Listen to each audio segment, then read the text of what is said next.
പാർട്ടിയുടെ ഔദ്യോഗിക നേതൃത്വത്തിനെതിരെ പ്രതിപക്ഷ നേതാവ് വി.എസ്. അച്യുതാനന്ദനും വി.എസിനെതിരെ ഔദ്യോഗിക നേതൃത്വം നൽകിയ പരാതികളിന്മേൽ അന്വേഷണം നടത്താനാണ് CPM പോളിറ്റ് ബ്യൂറോ കമ്മീഷനെ നിയോഗിച്ചത്.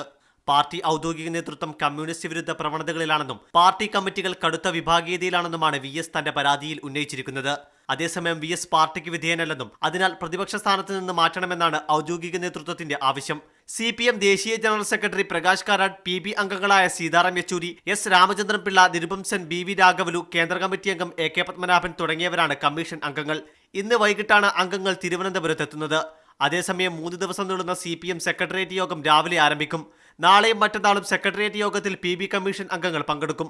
ഇരുവിഭാഗത്തിനെയും പരാതികളിന്മേൽ സെക്രട്ടേറിയറ്റിൽ ചർച്ച നടക്കും. വേണ്ടിവന്നാൽ സെക്രട്ടേറിയറ്റ് അംഗങ്ങളെ ഒറ്റക്കൊറ്റക്കായി വിളിച്ചു വരുത്തി തെളിവെടുപ്പ് നടത്തും.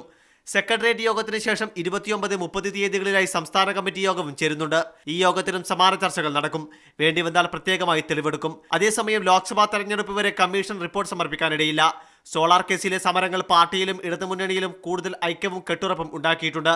ഈ സാഹചര്യത്തിൽ ലോക്സഭാ തെരഞ്ഞെടുപ്പിൽ ഇടതുമുന്നണിക്ക് അനുകൂലമായ സാഹചര്യമാണ് സംസ്ഥാനത്തുള്ളതെന്ന് പാർട്ടി കണക്കുകൂട്ടുന്നു. ഇതിന് ഭംഗം വരുത്തുന്ന രീതിയിൽ വീണ്ടും വിഭാഗീയത വെളിപ്പെടരുതെന്നാണ് പാർട്ടിയുടെ പൊതു താൽപര്യം. മീഡിയ 1 തിരുവനന്തപുരം.